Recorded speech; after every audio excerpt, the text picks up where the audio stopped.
معراج مصطفیٰ، معراج نبی۔ آج ہم اور آپ معراج کی محفل میں بیٹھے ہیں، معراج النبی۔ ایک پل میں حضور فرماتے ہیں کہ میں معراج کو گیا، کہاں گیا؟ مسجد حرام سے سفر کیا، مسجد اقصیٰ پہنچا، مسجد اقصیٰ سے سفر کیا، کہاں پہنچا؟ سدرۃ المنتہا پہنچا، سدرۃ المنتہا سے بھی آگے گیا، کہاں گیا؟ لامکہ گیا۔ یوں کہیں کہ آگے سے بھی آگے گیا، جنت و جہنم کا سیر کیا، ساری کائنات ساری چیزوں کو دیکھا۔ معزز سامعین تھوڑی سی توجہ چاہوں گا کہ اللہ تبارک و تعالیٰ نے کم لمحوں، اللہ کے رسول نے فرمایا تھوڑے سے لمحے میں ہم نے مسجد حرام سے مسجد اقصیٰ اور اقصیٰ سے لامکہ کا سفر۔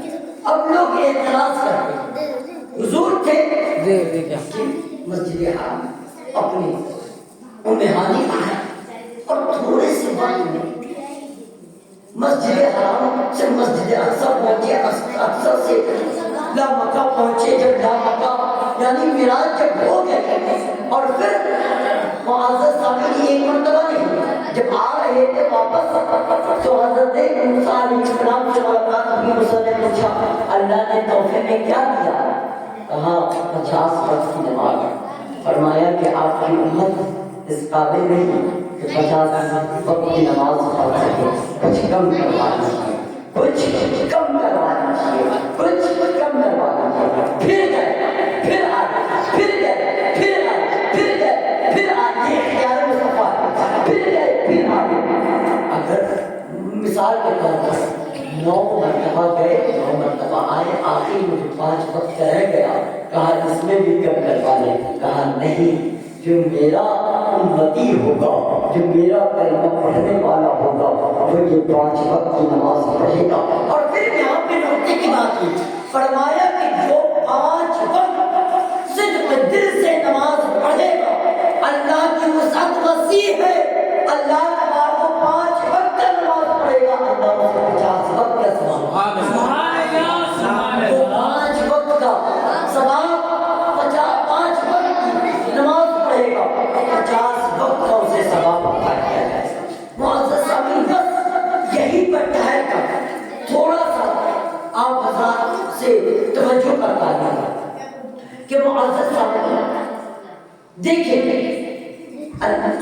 میں نے اس آیت کریمہ کی تلاوت کی، اللہ تبارک و تعالیٰ ارشاد فرماتا ہے کہ سبحان الذی اسریٰ بعبدہ لیلا من المسجد الحرام الی المسجد الاقصیٰ۔ اس میں 3 سوال، اس پہ 3 اعتراض اٹھتے ہیں، لیکن یہیں پہ جواب ہے۔ ایک سوال یہ کہ اللہ کے رسول صلی اللہ علیہ وسلم جب لامکہ پہ گئے تو اللہ تبارک و تعالیٰ نے یہاں سبحان الذی اسریٰ مسجد حرام سے مسجد اقصیٰ کا تذکرہ کیوں کیا؟ لامکہ کا تذکرہ کیوں نہیں؟ مسجد اقصیٰ کا تذکرہ کہ ہم نے اپنے بندے کو راتوں رات، ہم نے اپنے بندے کو مسجد حرام سے مسجد اقصیٰ تکلیہ۔ تو یہاں حالانکہ حضور کو معراج بھی لامکہ آگے سے گیا، پھر یہاں مسجد اقصیٰ تک کا ذکر۔ ایک اعتراض یہاں پہ سوال۔ دوسرا، لوگ کہتے ہیں کہ حضور صلی اللہ علیہ وسلم بشر ہے، پھر ایک بشر بلکہ آسمان پر کچھ ایسے بھی جگہ ہے جہاں بہت زیادہ گرم ہے، کچھ ایسے جگہ ہے جہاں بہت زیادہ سرد ہے۔ تو حضور صلی اللہ علیہ وسلم میں اتنا زیادہ گرم ہے کہ اگر کوئی جائے تو اس کی گرمی برداشت نہیں کر سکتا، اتنا زیادہ سرد ہے کہ اس کی ٹھنڈک کو کوئی برداشت نہیں۔ تو حضور گئے کیسے؟ پھر معزز سامعین، پاک ہے وہ ذات۔ ایک اعتراض یہ کریں کہ حضور لامکہ پہ گئے کیسے؟ ایک اعتراض کی، جب لامکہ پہ گئے تو مسجد اقصیٰ تک کا ذکر کیا۔ پھر معزز سامعین، اب یہ یہ دیکھیں تھوڑا سا سبحان الذی اسری بعبدہ لیلا من المسجد الحرام، پاک ہے وہ ذات جو لے گئے۔ اب یہیں پر اگر ہم غور کر لیں کہ پاک ہے وہ ذات جو لے گئے اپنے بندے کو، توجہ ہے آپ، اپنے بندے کو، توجہ ہے آپ۔ دنیا کہتی ہے، دنیا سب یہ کہتے ہیں میں اللہ کا بندہ ہوں، اللہ کا ماننے والا ہوں، میں اللہ کا بندہ ہوں، میں اللہ کا بندہ ہوں۔ عربی کہے میں اللہ کا بندہ ہوں، عجمی کہے میں اللہ کا بندہ ہوں، معزز صاحب چینی کہے میں اللہ کا بندہ ہوں، جاپانی کہے میں اللہ کا بندہ ہوں، ہند میں رہنے والا کہے میں اللہ کا بندہ ہوں۔ کمال یہ نہیں کہ بشر کہے، ہم کہیں کہ ہم اللہ کا بندہ ہیں، بلکہ کمال تو یہ ہے کہ وہ خالق کہے کہ یہ میرا بندہ ہے۔ قربان جاؤ اپنے محبوب کی شان پر کہ اللہ تبارک و تعالی نے فرمایا پاک ہے وہ ذات جو لے گئی اپنے بندے کو، اپنے بندے کو۔ دنیا یہ کہتی ہے کہ میں اللہ کا بندہ ہوں، لیکن میرے حضور کی یہ شان ہے کہ اللہ تبارک و تعالی خود کہتا ہے کہ محبوب تو میرا سبحان اللہ، تو میرا محبوب تو میرا بندہ۔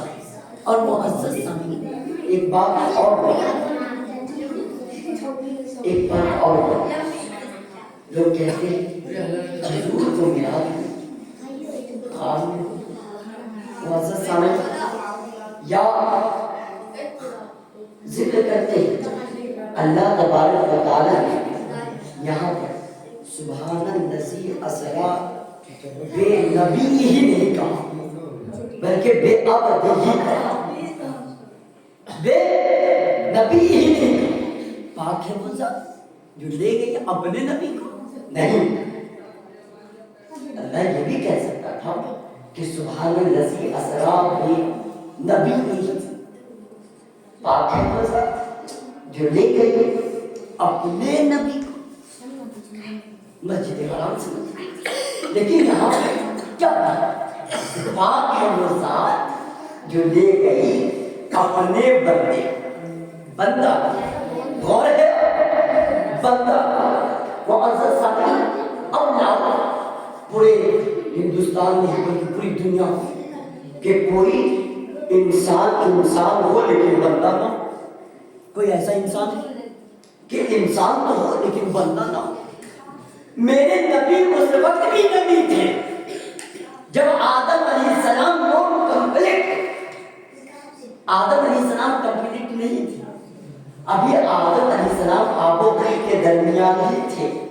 تو حضور فرماتی ہے کہ اللہ تبارک و تعالیٰ نے سب سے پہلے میرے نبی کے نور کو پہنا۔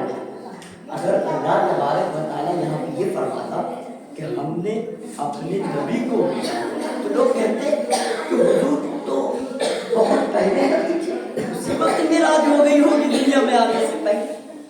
یہ اعتراض کر سکتا، لیکن بے عبدہ ہی کہہ کر اس اعتراض کا جواب دیا کہ جو بندہ ہوگا اسے دنیا میں آنا ہوگا، جو بندہ ہوگا وہ دنیا میں رہے گا، وہ کھائے گا، پیے گا، سوئے گا، اٹھے گا، بیٹھے گا، ساری چیزیں کرے گا۔ اور پھر اسی لیے معزز سامعین اللہ تبارک و تعالی یہاں یہ نہیں کہا کہ بے نبی ہے، بلکہ بے عبدہ ہی کہا کہ ہم نے اپنے بندے کو معراج مسجد حرام سے مسجد اقصی کا سیر کرایا۔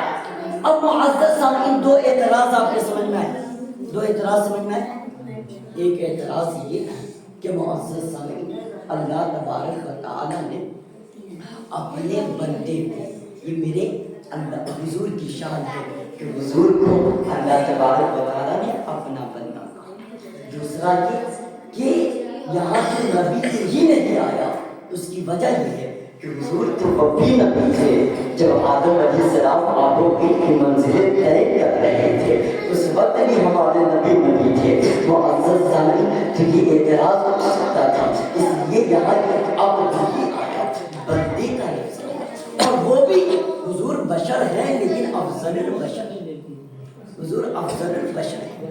اب دیکھیں ایک نقطہ بولتا، میں نے جمعے کو بیان کیا تھا لیکن اس نقطے کو میں نے بیان نہیں کیا، بس آپ کی سماعت اگر میری طرف ہے تو سبحان الذی اسری بعبدہ لیلا من المسجد الحرام الی المسجد الاقصی، پاک ہے وہ ذات جو لے گئی اپنے بندے کو مسجد حرام سے مسجد اقصی۔ حضور گئے لامقام، تذکرہ ہو رہا ہے مسجد اقصی، ایسا معزز سامعین اعتراض ہو سکتا ہے، پوچھنے والا پوچھ سکتا ہے، سوال کرنے والا سوال کر سکتا ہے، جب ہمارے پاس جواب ہوگا نہیں تو ہم جواب دیں گے۔ مفسرین نے کیا عمدہ جواب دیا، بلکہ سید ہاشمی نے کیا عمدہ جواب دیا، فرمایا کہ جو اس وقت کی جو کفار تھی وہ ان کا باپ نہیں جانتا تھا کہ لامکہ کہاں ہے، سدرۃ المنتہا کہاں ہے، کا باپ نہیں جانتا۔ اگر کہتے کہ لامکہ گئے تو انہیں پتہ ہی نہیں کہ لامکہ کہاں گئے، تو ان کو کیا پتہ چلتا کہ حضور کہاں گئے، وہ کہاں گئے، انہوں نے کہہ دیا۔ اس لیے اللہ تبارک و تعالیٰ نے فرمایا اے محبوب آپ کہیں کہ اللہ تبارک و تعالیٰ مجھے رات کے کچھ حصے میں مسجد حرام سے مسجد اقصی کا سیر کرایا۔ مطلب کیا کہ کفار مسجد اقصی کو جانتے تھے، مسجد اقصی فلسطین میں تھی، وہاں وہ تجارت کرنے کے لیے جاتے تھے، تو اس مسجد کے بارے میں وہ سن چکے تھے، اس لیے کہ وہ مسجد حضرت سلیمان علیہ السلام تسلیم کے طور سے اب بڑی مقدس جگہ، بڑی معتبر جگہ، اس میں بلکہ معزز سامعین مسجد حرام مسجد اقصی کے بارے میں آیا ہے کہ اگر کوئی 5 وقت کی نماز ادا کرتا ہے تو اللہ تبارک و تعالیٰ اس کی مغفرت کرتا ہے، وہ مسجد اقصی۔ پھر اللہ تبارک و تعالیٰ نے قرآن مقدس میں فرمایا کہ ہم نے مسجد اقصی کے ارد گرد برکتیں رکھی، وہ مسجد اقصی۔ تو اس وقت بھی کفار جانتے تھے، اس بات کفار جانتے تھے اس بات کہ مسجد اقصی ہے۔ تو جب حضور نے فرمایا کہ میں رات کے کچھ لمحے میں مسجد حرام سے مسجد اقصی گیا، اب کفار انگلی چبانے لگے، سوچا یہ کیا، رات میں گئے بھی آ بھی گئے اور معزز سمجھے، لیکن میرے کہنے کا مطلب یہ اعتراض یہاں پہ جو اگر ہم نے دلی کا ارادہ کیا، دلی جانے کا ارادہ کیا تو ہم یو پی تک کا تذکرہ کیوں کریں؟ سوال یہاں پہ یہ بڑھتا ہے کہ ہم دلی تک جا رہے ہیں تو یو پی تک کا تذکرہ کیوں؟ اگر ہم ممبئی جا رہے ہیں تو کانپور تک کا تذکرہ کیوں؟ یعنی حضور لامکہ گئے تو مسجد اقصی تک کا ذکر کیوں؟ اعتراض سمجھ میں آیا؟ اب جواب سنیں معزز سامعین، تو کفار کو جب حضور نے کہا کہ حضور نے کہا کہ میں مسجد حرام سے مسجد اقصی کا سیر کیا، تو سب سے پہلے کسے کہا؟ ابو جہل کو۔ اب دیکھیں ابو جہل کچھ نہیں بولا، چپ چاپ سے افضل البشر بعد الانبیاء بالتحقیق پاپا اور پہنچے عشق۔ پہنچنے کے بعد ابو جہل نے کہا اچھا یہ بتاؤ، ایک بات کیا کہا، اچھا یہ بتاؤ کوئی یہ کہے کہ ہم نے رات کے تھوڑے سے لمحے میں مسجد حرام سے مسجد اقصی کا سیر کیا، اور جب میں آیا تو بستر بھی گرم تھی، زنجیر بھی ہل رہی تھی، پانی جو جس پانی سے میں نے غسل کیا تھا وہ پانی بہہ رہا۔ تو جب ابو جہل نے جب صدیق اکبر کو کہا تو صدیق اکبر نے کہا کہ کہتا کون ہے؟ تو کہا بھائی محمد عربی کہتے ہیں۔ صدیق اکبر کہا اگر میرے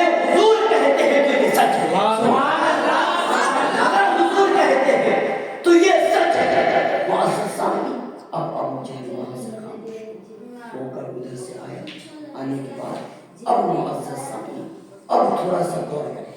اللہ تبارک و تعالیٰ نے یہاں مسجد حرام سے مسجد اقصیٰ کا ذکر کیا. اس لیے ذکر کیا کہ تم کفار کو موقع دیا کہ تم مسجد اقصیٰ کے بارے میں جانتے ہو. اگر تمہیں یقین نہیں تو تم میرے نبی سے سوال کر سکتے ہو، کوشچن کر سکتے ہو، اعتراض کر سکتے ہو، وہ تمہیں جواب دیں گے. اس لیے کہ جب وہ یہ اس بات کو مان لے گا کہ رات کے کچھ لمحے میں حضور مسجد حرام سے مسجد اقصیٰ گئے، تو اس بات کو مان لے گا کہ حضور مسجد اقصیٰ سے لامکان ہے. جب اس بات کو تسلیم کر لے گا کہ رات کے کچھ لمحے میں وہ مسجد حرام سے مسجد اقصیٰ تک گئے، تو وہ اس بات کو بھی مان لے گا کہ مسجد حرام سے مسجد اقصیٰ سے لامکان تک گئے. اور کفار جانتے تھے، کفار کو پتا تھا کہ مسجد اقصیٰ ہے کیسے، اس کے رنگ کیسے ہیں، اس کے تصویر، اس میں دیواریں کتنی ہیں، اس میں چبوترے کتنے ہیں، اس کے سیڑھیاں کتنی ہیں. ہوا بھی نہیں. جب حضور نے کہا کہ میں نے رات کے کچھ لمحے میں مسجد حرام سے مسجد اقصیٰ کا سفر کیا، تو اب کفار ابو جہل، عتبہ، شیبہ کہا اچھا یہ بتائیں جب مسجد اقصیٰ گئے تو مسجد اقصیٰ میں پیلر کتنی ہے؟ اچھا یہ بتائیے مسجد اقصیٰ میں کھڑکی کتنی ہے؟ اچھا یہ بتائیے مسجد اقصیٰ میں سیڑھی کتنی ہے؟ ایمانداری پر بتائیں گے آپ لوگ. آج تک آپ لوگوں کو پتہ ہے کہ یہ مسجد کی سیڑھی کتنی؟ مجھے نہیں پتا، حالانکہ میں صبح شام یہی رہتا ہوں، اٹھتا بیٹھتا سوتا یہی ہوں، لیکن مجھے پتا نہیں کہ اس میں سیڑھی کتنی. لیکن اس کے ذہن کو دیکھیں. ابو جہل اسی طرح نہیں کہا، جاہلوں کا باپ اسی طرح خطاب حضور نے نہیں دیا. کہا اچھا یہ بتائیں کہ مسجد اقصیٰ میں سیڑھی کتنی؟ اب معزز سامنے لیکن قربان جیسے جیسے کفار پوچھتے گئے حضور ان کے اعتراض کے جواب دیتے گئے، اور حضور نے فرمایا کہ ایسا لگا کہ اللہ تبارک و تعالیٰ نے مسجد اقصیٰ کو اٹھا کر میرے سامنے کر دیا. اور جیسے جیسے کفار اعتراض کرتے تھے میں دیکھ کر جواب دیتا تھا. اب یہاں پر ایک نقطہ دے رہا ہوں بڑے قیمتی کے ساتھ. معزز سامعین، جو اللہ تبارک و تعالیٰ نے قرآن مقدس میں سبحان الذی اسریٰ بعبدہ لیلا من المسجد الحرام الی المسجد الاقصیٰ کہا کہ ہم نے اپنے بندے کو مسجد حرام سے مسجد اقصیٰ کا سیر کرایا. تو یہاں جو معراج کا ذکر ہوا تو یہ حضور کے معراج کا انتہا نہیں تھا، یہ حضور کے معراج کے سفر کا انتہا نہیں تھا، بلکہ کفار کے سوچ کی انتہا تھی. انتہا کا یہاں ذکر کیا گیا، حضور کے معراج کا ذکر نہیں کیا گیا.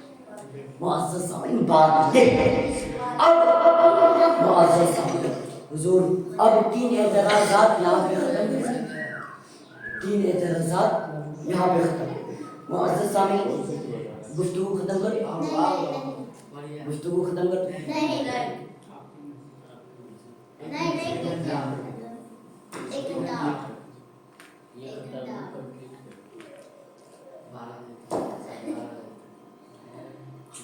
تو معزز سامعین اب ایک اعتراض دیکھیں. حضور معراج پہ گئے، حضور سدرۃ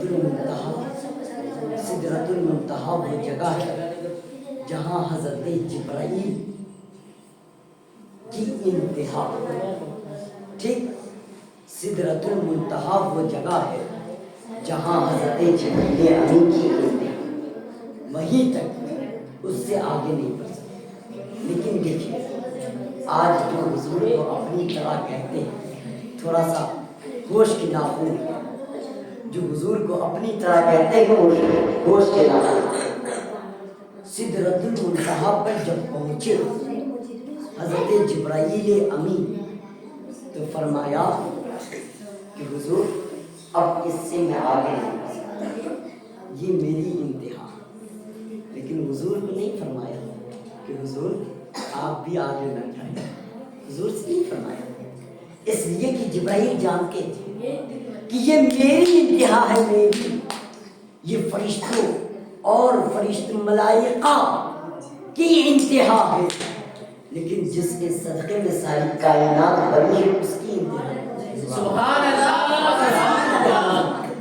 معزز سامعین، اب آج جو لوگ کہتے ہیں حضور ہماری طرح ہے، میں ان کو کہنا چاہتا ہوں کہ جبرائیل جو بڑی جرت کر کے بول رہا ہوں جملہ کہ جبرائیل امین جو ملائکہ فرشتوں کے سردار ہیں، جب وہ اپنے آپ کو نبی کے برابر نہیں سمجھتے تو یہ جو آج تو اوپر بہنے والے نیچے ٹکنے والے وہ معزز سامعین نبی کو اپنے برابر کس طریقے سے سمجھتے ہیں؟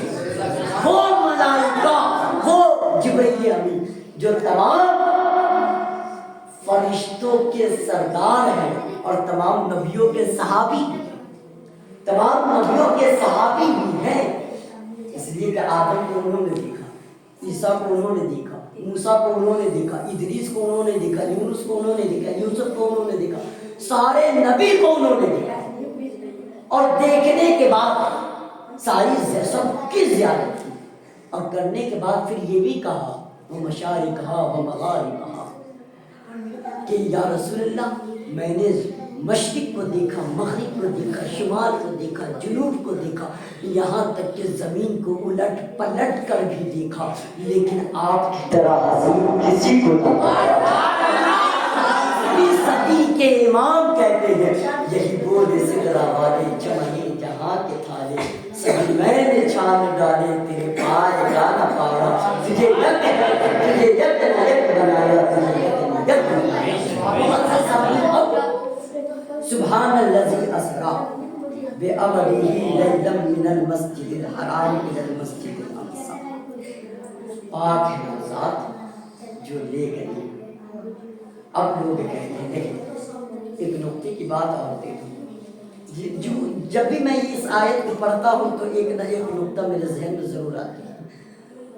معزز سامعین، پاک ہے وہ ذات جو لے گئی، یہیں پہ توجہ کریں گے، لے گئی اپنے بندے۔ اگر کوئی مہمان آئے، مہمان کو کوئی لانے نہیں جاتا، کیوں؟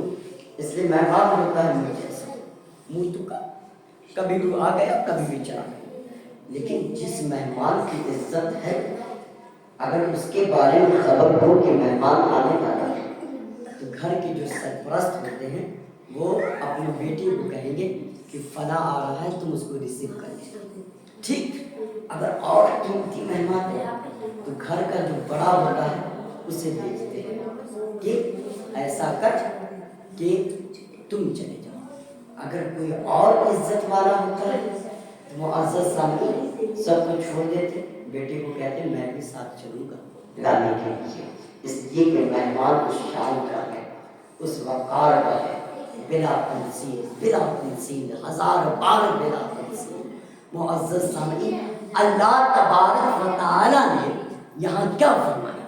سبحان الذی اسریٰ بعبدہ لیلا من المسجد الحرام بلا تنسیل۔